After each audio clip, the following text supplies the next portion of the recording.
Assalamualaikum warahmatullahi wabarakatuh. Waalaikumsalam warahmatullahi wabarakatuh.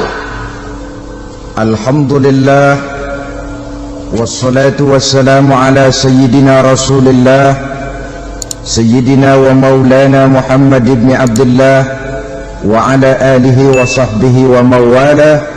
La hawla wa la quwwata illa billah, amma ba'du.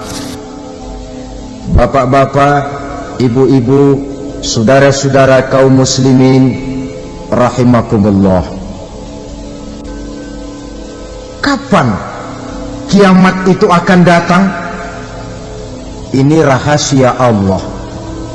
Jangankan kita yang orang awam, baginda Nabi sendiri tidak diberitahu oleh Allah kapan kiamat itu akan terjadi. Tetapi sungguh pun demikian, banyak hadis-hadis yang menjelaskan ciri atau tanda-tanda datangnya kiamat.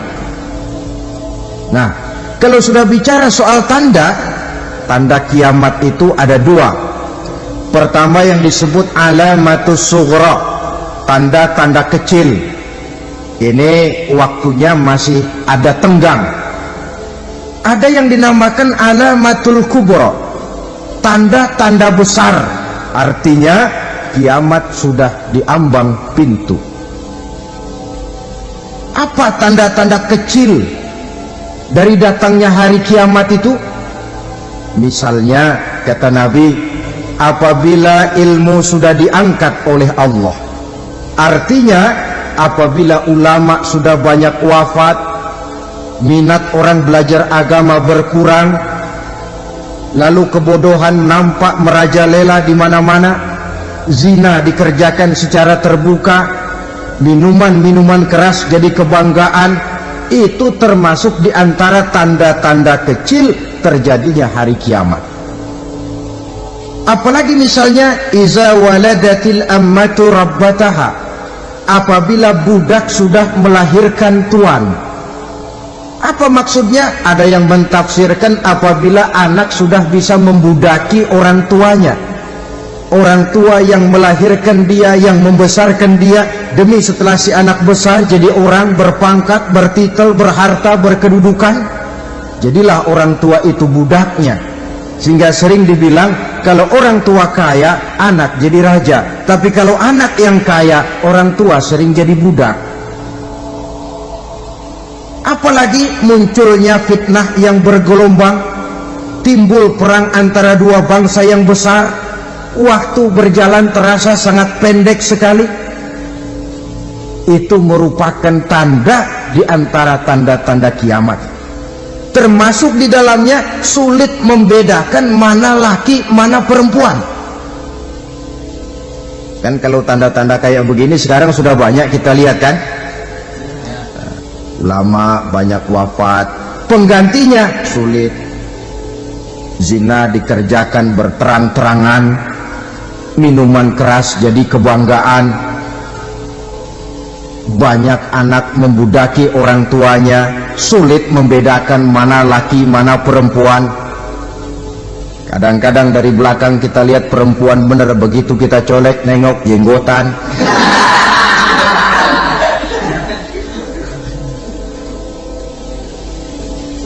Ini termasuk tanda-tanda kecil, masih ada tenggang sampai akan terjadinya kiamat itu. Nah, yang dimaksud dengan tanda-tanda besar, ini tanda besar artinya kiamat sudah diambang pintu. Pertama, matahari terbit dari sebelah barat. Apabila matahari sudah terbit dari arah sebelah barat, tertutuplah sudah pintu taubat. Bersabda Nabi kita, la taqumus sa'atu hatta tatlu'a syamsu min maghribiha. Tidak akan datang hari kiamat sampai matahari terbit dari arah sebelah barat. Fa iza tala'at, manakala matahari telah terbit dari arah sebelah barat, wa ra'ahan nasu, manusia banyak menyaksikan itu, amanu ajma'un, mereka pun lalu beriman. yang tadinya kafir, yang tadinya ingkar, yang tadinya membangkang, setelah melihat matahari terbit dari sebelah barat, buru-buru beriman, berlomba-lomba mengucap 2 kalimat syahadat. Tapi apa yang terjadi? Kata Nabi, wadzalika hina la yanfa'u nafsan imanuha lam takun amanat min qabl. Hari itu adalah hari yang iman sudah tidak berguna lagi bagi seseorang apabila sebelumnya memang dia tidak pernah beriman. Au kasabat fi imaniha khaira, atau beriman tetapi tidak pernah melakukan kebajikan di dalam keimanannya itu. Hari yang sudah kasib, hari yang sudah terlambat, beriman tidak akan ada gunanya lagi. Ini pelajaran buat kita. Sebelum sang surya terbit dari sebelah barat, sebelum nafas sampai di tenggorokan, artinya pintu taubat masih terbuka.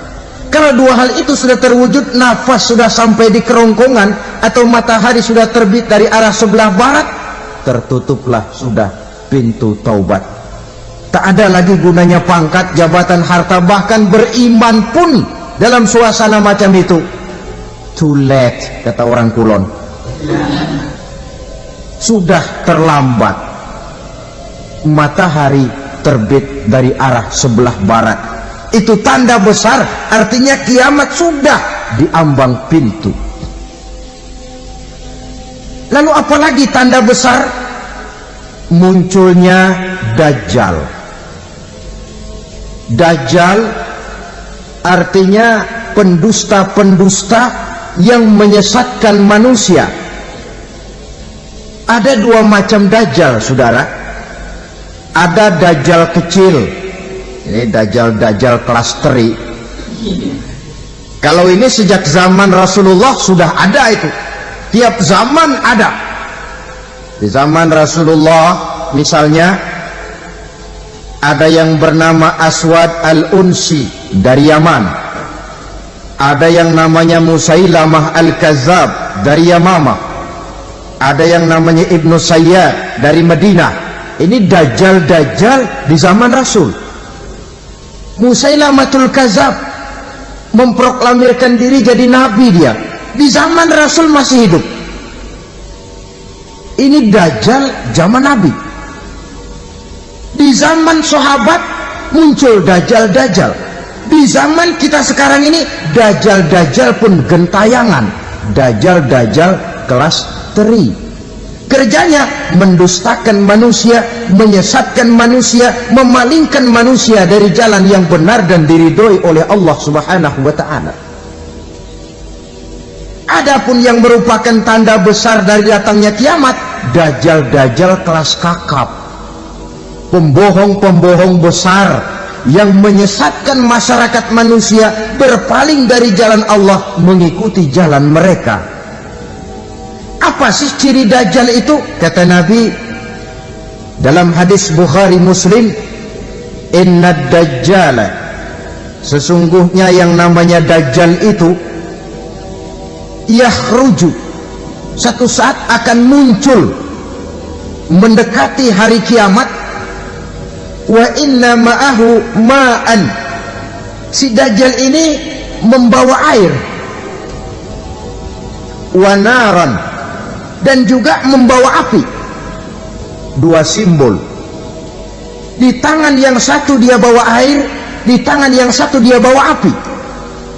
Wa ammal ladzi yarahu an-nasu ma'an fanarun, adapun yang orang banyak lihat air, hakikatnya adalah api. Yang dilihat api, hakikatnya adalah air. Oleh sebab itu, kalau api yang ditawarkan, ambillah air. Kalau air yang ditawarkan, pilihlah api. Maksudnya apa ini? Ini bahasa simbol, saudara-saudara. Dajjal bicaranya seolah-olah untuk kepentingan manusia, menawarkan surga. Surga yang dia tawarkan hakikatnya neraka. Hai manusia, kalau kau mau bahagia, jangan dekat-dekat dengan agama. Sholat itu tidak efektif dan efisien, tidak produktif dari segi ekonomi itu. Menghadiri majelis taklim cuma buang-buang waktu. Tahajud, tasbih, tahlil, baca Quran, apa itu? Pekerjaan mubazir saja. Hidup ini cuma sekali, masa yang cuma sekali, manfaatkan dengan sebaik-baiknya. Mumpung, dibawanya sifat mumpung tetapi dalam pengertian yang sangat negatif. Bicaranya seolah-olah untuk kepentingan manusia, tetapi sebenarnya menjerumuskan manusia. Menawarkan air tapi sebenarnya api, menawarkan api tapi hakikatnya air. Buat apa kamu sholat? Buat apa kamu bayar zakat? Buat apa kamu puasa? Surga yang dicanangkan Dajjal hakikatnya neraka. Neraka yang digambarkan Dajjal pada dasarnya adalah surga.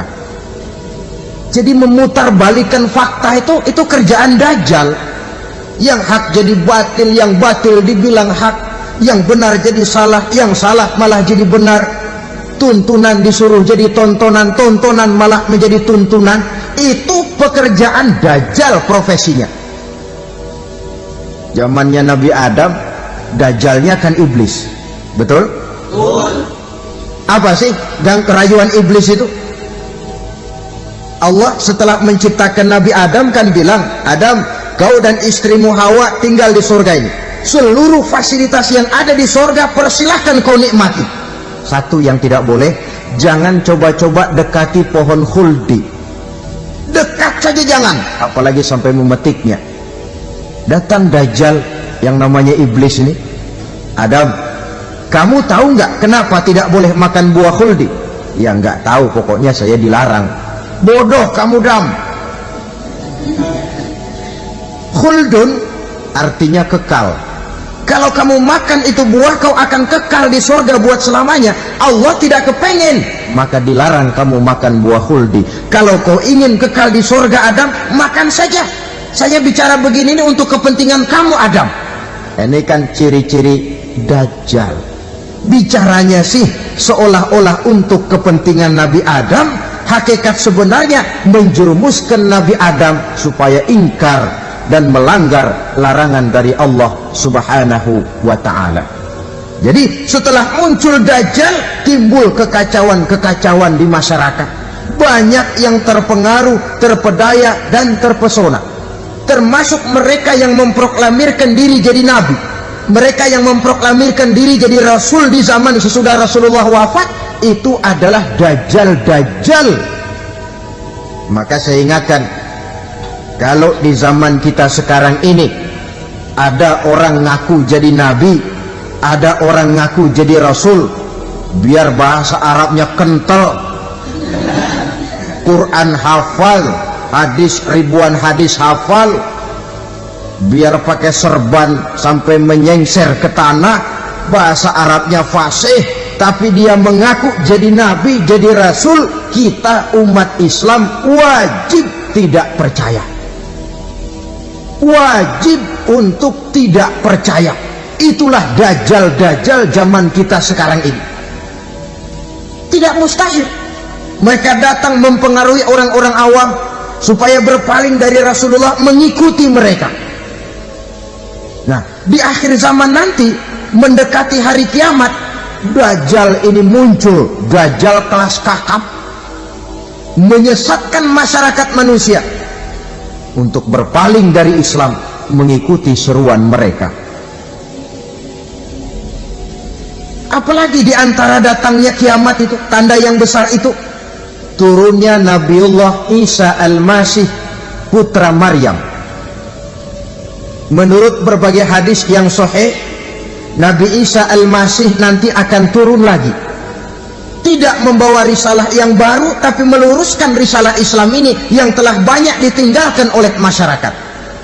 Bahkan ada hadis menjelaskan beliau akan membunuh Nabi, mematahkan kayu-kayu salib, lalu melaksanakan haji dan umrah mengikuti syariat Nabi Muhammad, bukan membawa agama baru. Menjadi semacam mujaddid, reformer, menyelamatkan manusia dari bisikan Dajjal. Bahkan ada riwayat yang menjelaskan bahwa Nabi Isa berhasil mengalahkan Dajjal, mengembalikan masyarakat manusia kembali kepada ajaran Islam yang datang dari Allah, dibawa oleh Rasulullah Sallallahu Alaihi Wasallam.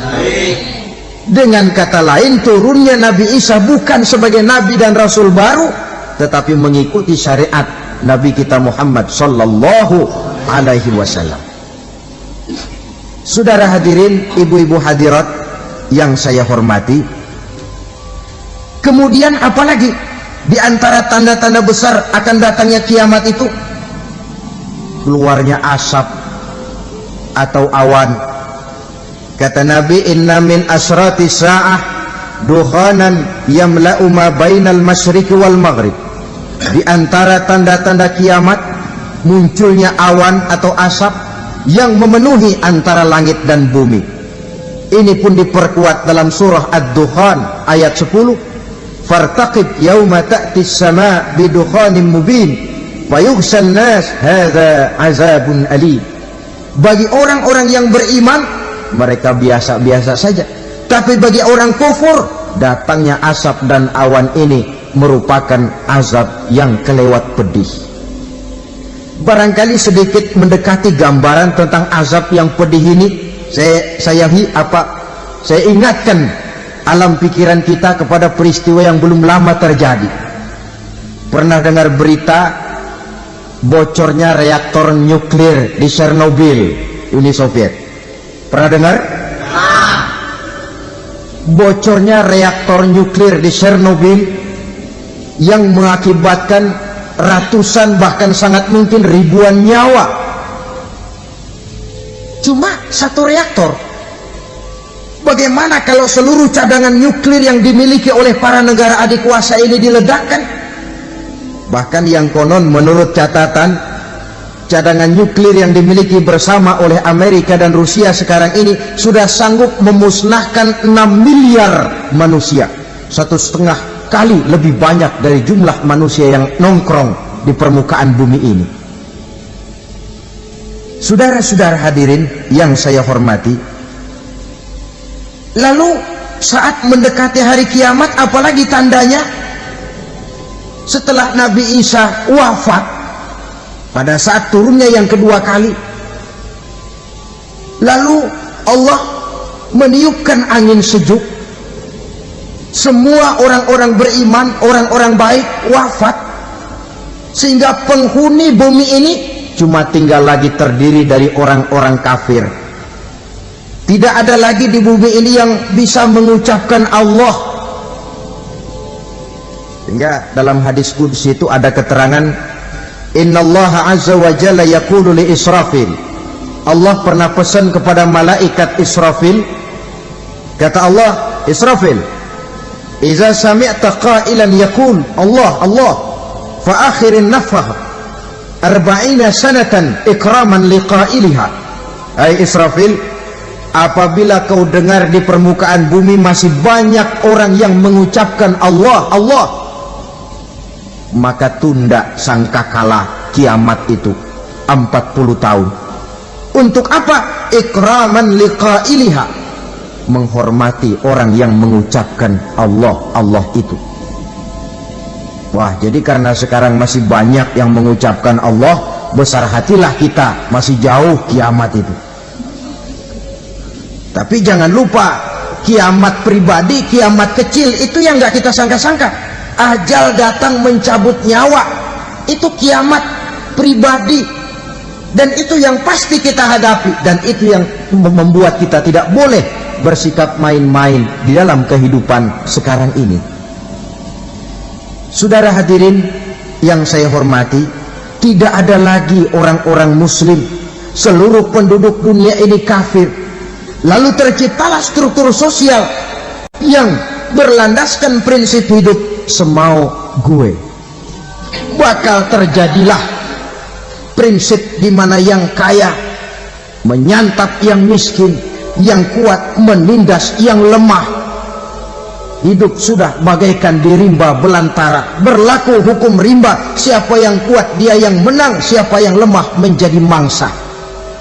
Timbul kekacauan, maksiat merajalela, munkarat menjadi-jadi, sehingga isi bumi ini penuh dengan segala macam perbuatan dosa. Tidak ada perlunya lagi alam diperpanjang temponya.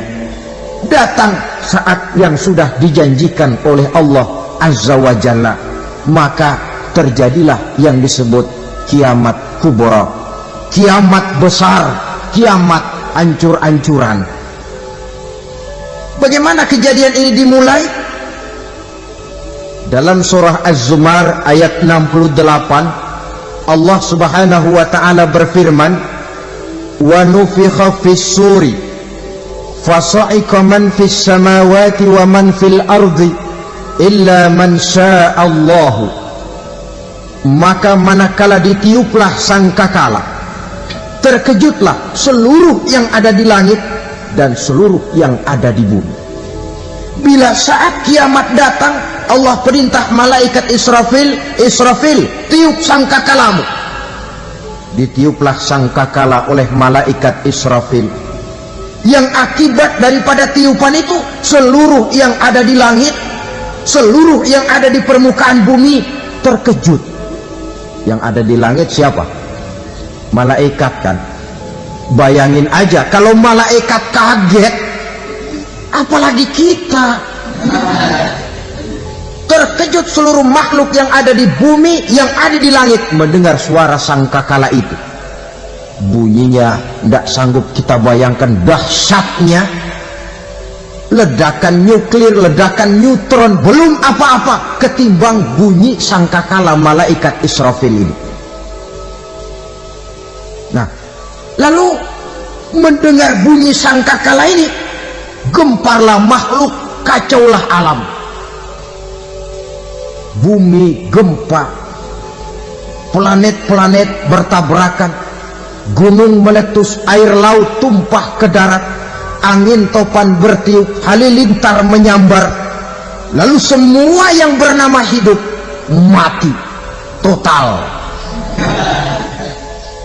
Mati bareng tanpa persiapan.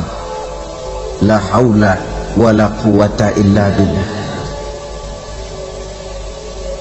Saya kadang-kadang dalam tafakur bermohon, ya Allah, mudah-mudahan saya nggak nemuin kiamat beneran. Ngeri, nggak bisa kita bayangkan macam apa suasana seperti itu. Allah saja banyak memberikan gambaran, misalnya Al-Qari'ah, wa mal qari'ah, wa ma adraka mal qari'ah. Kejadian yang menggemparkan. Tahukah kamu apa kejadian yang menggemparkan itu? Yauma yakunun nasu kal farasil mabsus wa takunul jibalu kal ihnil manfus.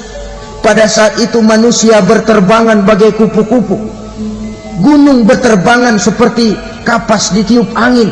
Gunung saja macam kapas, konon lagi manusia. Kematian total, mulai semut sampai gajah mati, jin mati, iblis mati, malaikat mati. Malaikat saja mati.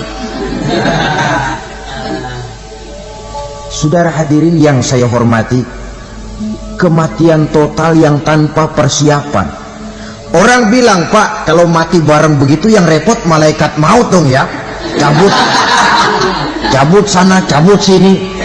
Itu kalau menurut logika kita, mestinya begitu menurut logika. Tapi logika juga yang bilang nggak perlu serepot itu. Sebab untuk mematikan listrik di wilayah DKI, di wilayah Jakarta, nggak perlu tiap rumah didatengin matiin, ya lama. Cukup dari kantor pusatnya saja PLN, tekan satu tombol, gelaplah seluruh Jakarta. Saudara hadirin yang saya hormati, kematian total. Lalu setelah kematian total, planet-planet juga mati, dalam arti tidak bergerak dan beredar. Angin mati, dalam arti tidak bertiup. Air mati, dalam arti tidak ada riak gelombang. Pokoknya semua mati. Kullu nafsin za'iqatul maut, semua yang bernafas mati. Dalam ayat lain, kullu man 'alaiha fan, semua yang ada di permukaan bumi fana. Yang kekal cuma Allah Subhanahu wa ta'ala. Yang paling belakang mati malaikat maut dan malaikat Israfil. Tapi mati juga sesuai dengan janji Allah. Menurut hadis Bukhari Muslim dari Abi Hurairah, masa tenggang waktu antara kematian total pada tiupan sangkakala pertama dengan proses kebangkitan pada tiupan sangkakala kedua 40 lamanya. Tidak dijelaskan oleh Abi Hurairah 40 jam, apa 40 hari, apa 40 tahun. Hadis-hadis cuma menyebutkan 40 saja. Sunyi alam yang tinggal cuma Allah saja lagi. Ketika itu Allah berseru-seru, katanya, limanil mulkul yauma, siapa para penguasa hari ini? Mana itu raja-raja dan penguasa yang dulu mengaku jadi Tuhan? Fir'aun, mana Fir'aun sekarang? Yang dulu jadi raja, merasa berhasil, sombong, lalu tidak mau turun-turun dari kekuasaannya, sampai kepada puncak kekurang ajarannya mengangkat diri jadi Tuhan. Mana itu Fir'aun? Namrus, mana sekarang Namrus? La ilaha illa ana, ternyata tidak ada Tuhan lain selain daripada aku, kata Allah. Proses kemudian, saudara-saudara, turunlah hujan dari langit. 40 lamanya hujan itu, tidak jelas juga 40 jam apa 40 hari. Setelah air turun membasahi, datanglah tiupan sangkakala yang kedua. Semua yang bernama mati bangkit dari kuburnya masing-masing. Ini yang disebut Yaumul Ba'thi, hari kebangkitan. Allahu Akbar. Pada saat kita bangkit dari kubur kita masing-masing, kumpul di padang mahsyar namanya. Bayangin aja, saya sendiri nggak sanggup bayangin. Manusia sejak zaman Adam sampai zaman kiamat kumpul bareng di tempat sama. Berapa banyaknya itu?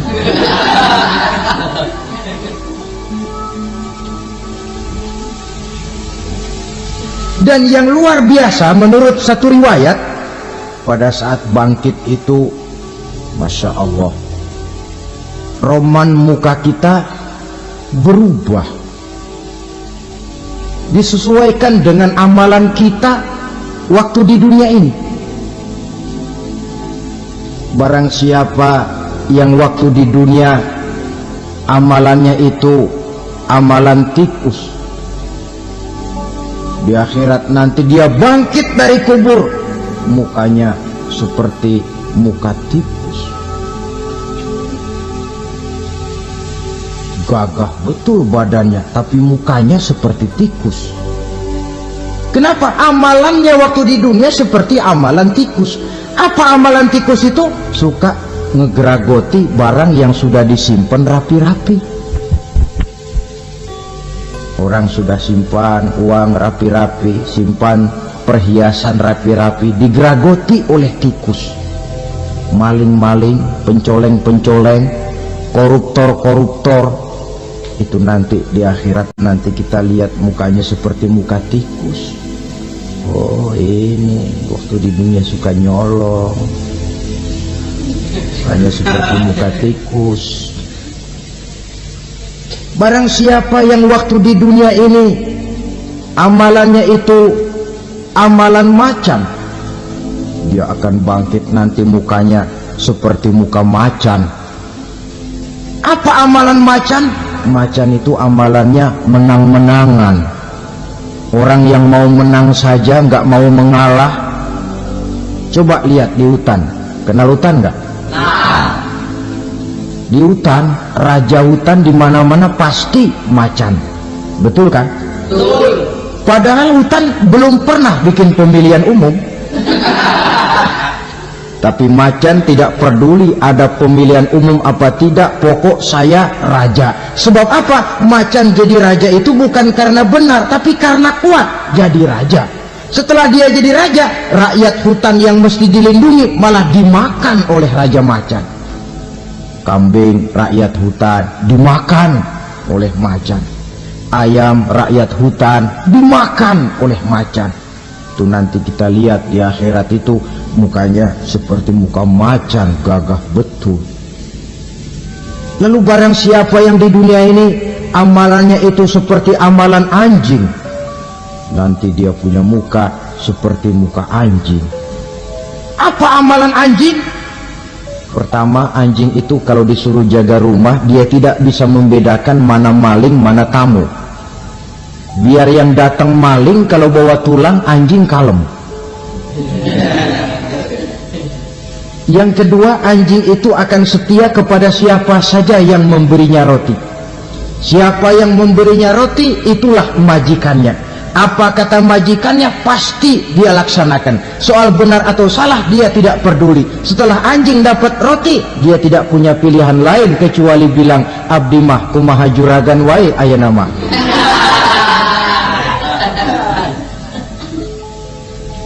Saudara hadirin yang saya hormati, berkumpul di padang mahsyar, tiap orang sibuk dengan persoalannya masing-masing. Matahari waktu itu didekatkan oleh Allah, panas luar biasa. Ada yang saking panasnya itu mencucurkan peluh keringat sampai sebatas mata kakinya. Ada yang keringatnya sampai sedengkulnya, ada yang keringatnya sampai sepusatnya, ada yang keringatnya mengalir sampai sebahunya, ada yang kelelap oleh keringatnya sendiri, sementara orang di sampingnya nggak apa-apa. Bergantung lagi amalan dia waktu di dunia ini. Saudara-saudara, sebagian orang dalam kepanikan padang mahsyar berombong-rombong datang mereka menghadap Nabi Adam. Ya Adam, anta abal bashar. Hai Adam, Tuhan adalah bapak moyang manusia. Kami sebentar lagi akan disidang, dimintakan pertanggungan jawab. Tolonglah kami, hai Adam. Kata Nabi Adam, jangankan nolongin sampean, saya sendiri tanggung jawab di hadapan Allah. Ketika dulu tidak boleh makan khuldi, saya serobot. Sudahlah, urus diri masing-masing saja, nafsi-nafsi. Begitu kata Nabi Nuh, begitu kata Nabi Ibrahim. Tiap orang bertanggung jawab sendiri-sendiri. Ketika itulah saudara-saudara, nikmatnya menjadi umat Nabi besar Muhammad sallallahu alaihi wasallam. Sebab apa? Walaupun menurut abjad kita ini umat paling belakang, kan paling belakang kita ini toh, karena Nabi Muhammad adalah Nabi akhir, tapi akan dihisap lebih dulu, lewat di atas sirat lebih dulu, masuk surga lebih dahulu ketimbang umat-umat belakangan. Ketika Rasul mendekati ajal, beliau tanyakan itu kepada malaikat Jibril. Malaikat Jibril berkata, Muhammad jangan khawatir, Allah sudah berjanji, inni haramtul jannata ala sairil anbiya hatta tadkhulaha anta wa haramtuha ala sairil umami hatta tadkhulaha ummatuka. Surga aku haramkan buat seluruh nabi kecuali kalau engkau Muhammad sudah masuk ke dalamnya, dan surga aku haramkan buat seluruh umat kecuali kalau umatmu Muhammad sudah masuk ke dalamnya. Logikanya, walaupun menurut abjad kita umat paling belakang, bakal dihisap paling dulu, lewat di atas sirat paling dulu, masuk surga paling dulu, kalau mampir ke neraka juga paling ya resiko. Jangan mau enaknya aja paling dulu. Saudara hadirin yang saya hormati, setelah masa kebangkitan itu jangan dikira begitu bangkit langsung diperiksa, masih menunggu menanti ribuan tahun perhitungan padang mahsyar untuk sampai kepada proses yang disebut yaumul hisab, hari perhitungan. Seorang demi seorang bakal dipanggil. Bayangkan saja, kita se-RT saja di absen, kadang-kadang perlu waktu lama. Ini manusia sejak zaman Nabi Adam sampai datang hari kiamat, satu demi satu disidang di hadapan Qadhi Rabbul Jalil. Status sosial copot sudah waktu itu. Yang pernah jadi hartawan di situ tidak lagi kelihatan kehartawanannya. Yang pernah jadi jenderal tidak lagi dipanggil jenderalnya. Yang ustadz tidak lagi dipanggil al-mukarramnya. Seluruh status sosial selesai. Dipanggillah kita seorang demi seorang menghadap Qadhi Rabbul Jalil. Bagaimana proses penghisaban itu? Pertama, proses tanya jawab.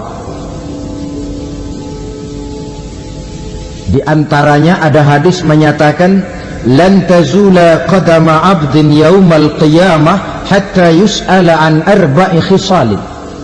Besok di hari kiamat tidak akan bergeser telapak kaki seorang hamba sampai dia ditanya lebih dulu tentang 4 persoalan. Tentang ilmunya. Kemana ilmu itu diamalkan? Tentang umurnya. Di mana umur itu dihabiskan? Tentang masa mudanya. Kemana masa muda itu dipakai? Tentang hartanya. Dari mana harta itu didapat dan kemana harta itu dibelanjakan. Ini termasuk proses tanya jawab. Jadi kalau istilah pengadilan dunia, nama Fulan bin Fulan. Kamu waktu di dunia diberikan umur panjang untuk apa? Pernah mengalami masa muda, kemana kau habiskan masa remajamu? Kau diamanahkan ilmu, dengan apa ilmumu kau amalkan? Kau diberikan harta, dari mana harta kau dapat, kemana kau belanjakan? Tak seorang pun yang bisa mungkir. Sebab apa? Dikala itu yang menjadi saksi bukan orang. Yang menjadi saksi adalah seluruh anggota badan kita. Tangan bicara, kaki jadi saksi terhadap seluruh amalan yang pernah kita kerjakan pada saat kehidupan di alam dunia ini. Selesai proses tanya jawab, lalu diperlihatkan buku catatan kita waktu hidup di dunia ini. Jangan lupa Allah itu menyiapkan 2 superkomputer kepada kita. Sebelah ditempelin sebelah kanan, yang sebelah tempelin di sebelah kiri. Komputer itu namanya Raqib dan Atid. 2 malaikat yang apabila baik kita lakukan, refleks saja akan menulis kebajikan kita. Jahat kita kerjakan, akan tertulis. Catatan itu nanti diperlihatkan kepada kita. Waduh, alangkah malunya pada saat diperlihatkan catatan kita, buku rapot kita merah melulu. Barangkali diperiksa sambil diomelin, brengsek lo. Buku merah melulu begini, bagaimana waktu hidup di dunia? Tidak cukup diperlihatkan buku catatan kehidupan, rekaman kehidupan. Rekaman kehidupan kita secara utuh sejak terlahir sampai ajal datang merenggut nyawa. Barangkali mirip dengan video sekarang ini, di mana terekam dengan baik seluruh kegiatan kita sejak yang sekecil-kecilnya sampai kepada yang sebesar-besarnya. Untuk kemudian kita pun menerima balasan. In khairan fa khairun wa in syarran fa syarrun. Kalau baik ya baik balasannya, kalau jahat ya jahat juga balasannya. Catatan-catatan kita diberikan. Kalau banyak kebajikannya diberikan di tangan kanan dengan cara yang halus. Kalau banyak kejahatannya diberikan dari sebelah kiri atau dilempar dari belakang. Itulah sebabnya sejak di dunia ini kita sudah mohon kepada Allah. Ketika berwudu membasuh tangan kanan, apa kita bilang? Allahumma a'tini kitabi biyamini wa hasibni hisaban yasira. Ya Allah, berikan saya kitab di tangan kanan, dan kalau saya memang perlu dihisap, hisaplah saya yang seringan-ringannya. Tangan kiri berlindung kita kepada Allah. Jangan sampai diberikan kitab di tangan kiri atau dari arah sebelah belakang. Wa'udzubika an tu'tiya kitabi bishimali aw min wara'i zuhri. Dari arah sebelah belakang. Na'udzubillah min dzalik. Setelah selesai lewat proses penghisaban, lewat mizan, timbangan, maka yang sudah selesai dihisab itu bergeraklah menuju Sirat, jembatan yang terbentang menuju surga melalui neraka. Saudara-saudara, panjangnya perjalanan Sirat itu memakan waktu ratusan tahun. Tetapi orang yang lewat di atas Sirat pun macam-macam, bergantung amalannya ketika di dunia ini. Ada yang lewat di atas Sirat itu kalbarkil khatib, seperti kilat yang menyambar, lep, sudah sampai dia di surga. Cepat bukan main. Ada yang lewat di atas Sirat itu seperti orang lari-lari. Ada yang lewat di atas Sirat itu seperti orang jalan biasa. Ada yang sambil merangkak, ada yang sambil ngesor, ada yang sambil gelayutan, ada yang selamat sampai ke ujung ke surga, ada yang tergelincir jatuh masuk ke dalam neraka, bergantung amalannya dalam kehidupan di dunia sekarang ini. Tiap kita akan melewati yang namanya Sirat ini. Saudara-saudara kaum muslimin yang saya hormati, dengan demikian mereka yang selamat melalui Sirat sampai ke terminal akhir surga, mereka yang ketika dihisab ternyata banyak kejahatannya daripada kebaikannya, mereka singgah di dalam neraka. Nah, adapun orang-orang yang beriman menurut ayat Quran dan hadis Nabi itu nanti ada bermacam-macam. Ada orang beriman itu yang dimasukkan surga. Ada orang beriman itu yang dimasukkan ke dalam surga. Ada orang beriman itu yang disebut penduduk surga. Kenapa lain-lain, Pak? Karena waktu di dunia amalannya juga lain-lain. Ada orang beriman yang masuk surga. Ini paling murah tiketnya. Mau masuk surga? Kata Nabi begini, ma min abdin qala la ilaha illallah thumma mata ala dhalik illa dakhala al-jannah. Kalau seorang hamba sudah mengucap dua kalimat syahadat, dia yakin dengan kebenaran kalimat itu sampai matinya, orang itu akan masuk surga.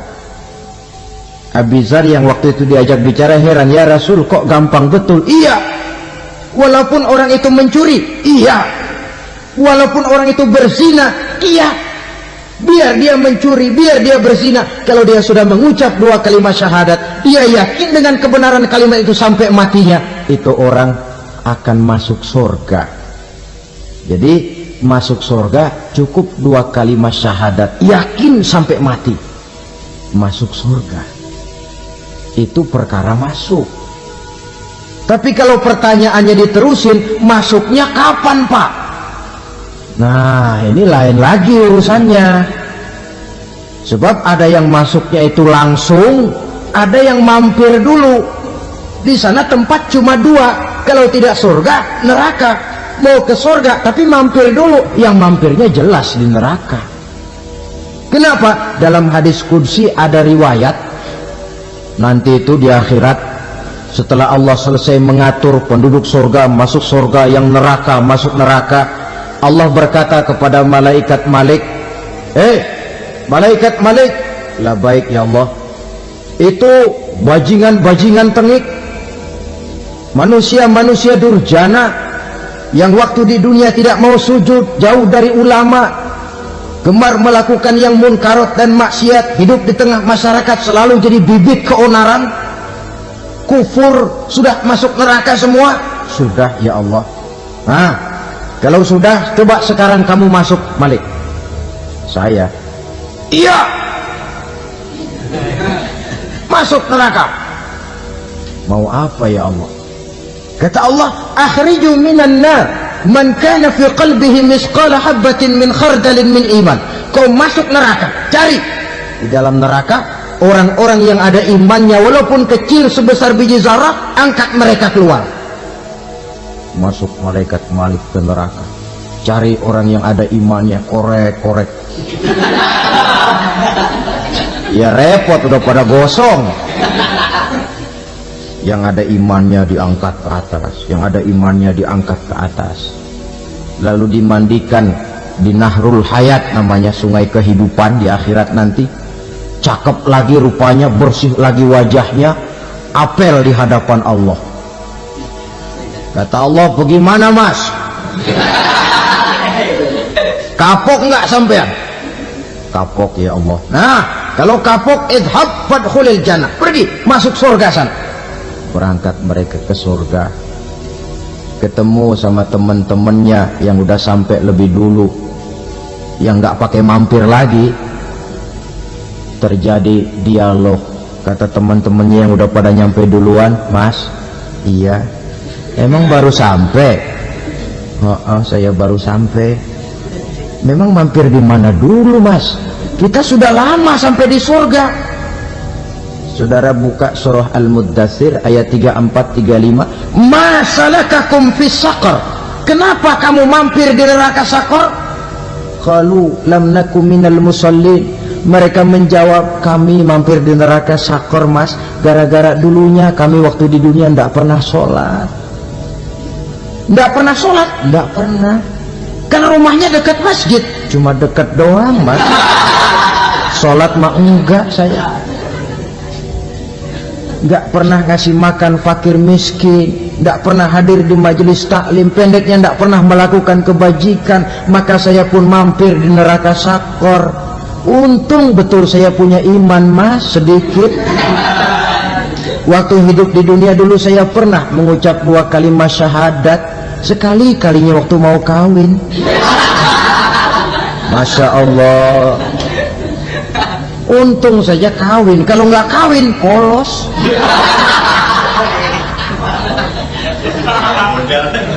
Itu juga pengulu sudah setengah mati ngajarin. Asyhadu alla, asyaduaan, asyaduaan.